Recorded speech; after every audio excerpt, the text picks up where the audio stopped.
Hi, I'm Rich Marchini. I'm the high school principal here at Owen J. Roberts High School.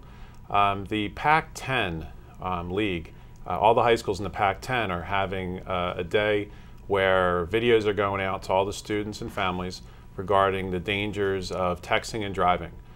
Today's segment is about driver safety. It includes texting, but also a number of other topics, including new laws. And our goal here is just to get a message out of safety for our student drivers. I have with us today Chief Mauger.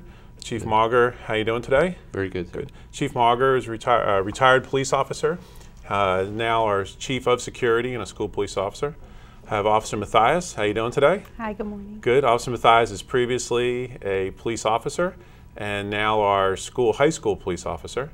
And Mr. Wren, how you doing? Good. Good. Currently our driver education teacher, has been doing that for a number of years, and really our expert in driver education, and now with the new car on the road training. Welcome, everyone. Thank you. Thank you, Dr. Marchini. Chief Mauger, I guess the question I have for you is, it's my understanding there's not a lot of new laws out there, some for all drivers, but some that impact new student drivers.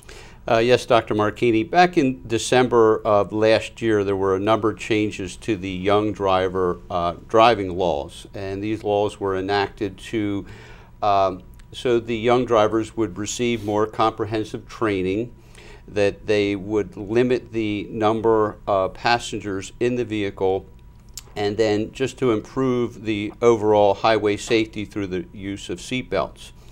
The driver training hours of training for the learner's permit was 50 hours. It was increased to 65 hours, where 10 of those hours have to be at nighttime and 5 hours for poor weather conditions, for a total of 65 hours before they can actually take their test.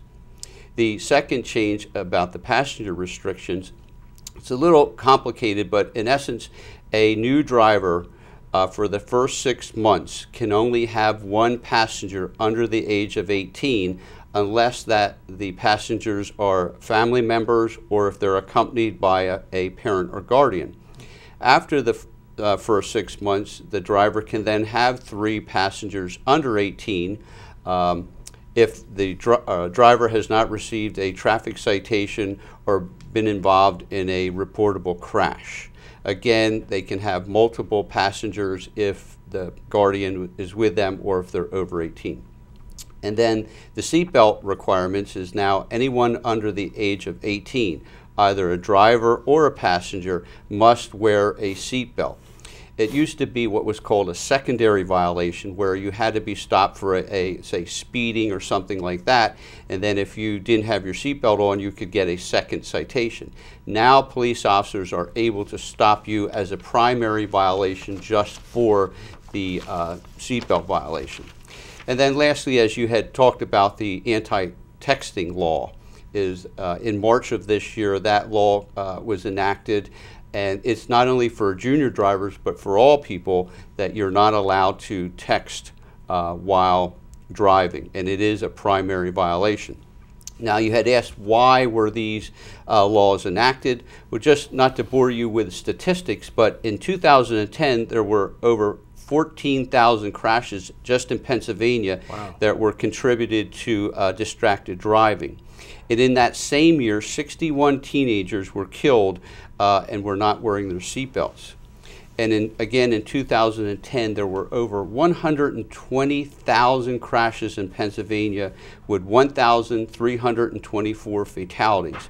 525 of those were not wearing their seatbelts. So it's very important that these new laws were enacted and that they are followed and enforced. Thank you.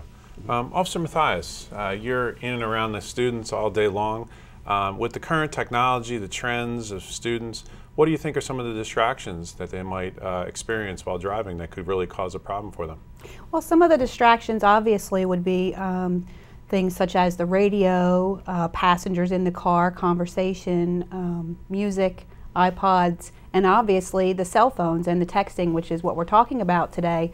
I had found an interesting fact on a website called distraction.gov, where it said that sending or receiving a text message actually takes your eyes off the road for an average of about 4.6 seconds, which is equivalent to driving the length of a football field at 55 miles an hour blindfolded. So it kind of puts it into perspective. You know, you think just that, you know, 1 second or 2 seconds to look at a text message, receive a text message, read as you're driving down the road. It's actually longer than you think, and certainly none of us would ever consider doing anything as dangerous as the, you know, blindfolded the length of a football field at 55 miles an hour. So Right. I really think that this new anti-texting law is a saving grace for this student body. Thank you.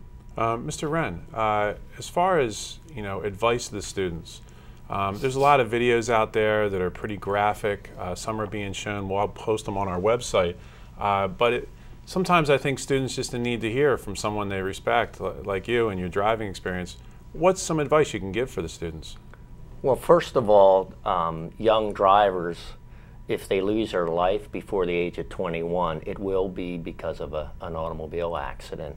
They're 20 times more likely to be in a crash over an adult.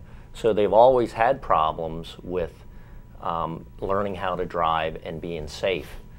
The things we're talking about, the distractions in the car, are compounding the problem because young drivers like to multitask, and it just doesn't work. The distractions outside the car have always been a challenge for young drivers. Now we're adding the electronics, like Officer Mathias talked about. Again, numbers of passengers in the car. Those things are adding to what they're doing to try to stay focused outside the car, and the result is even more traffic accidents. The key is to stay focused. Focus on what you're doing. I mean, that's easier said than done, but hopefully with limited passengers, it does keep the driver more on task, which should help in reducing accidents. My advice always has been in the classroom that kids should wear seatbelts. They should drive within legal speed limits and adjust to conditions, and always to keep alcohol or drugs out of the vehicle. That, with reducing distractions inside the car, should make our drivers safer. Well, thank you very much. I really appreciate you tuning in today for this segment. We will post some of the videos that the Pac-10 schools will be pushing out to their students. Our goal here is just for drivers to be safe and to slow down, wear the seatbelts, minimize the distractions in the car, and just focus on the driving itself. So thank you very much. Thank you all for being here. Thank you. And have a great, safe weekend. Thank you.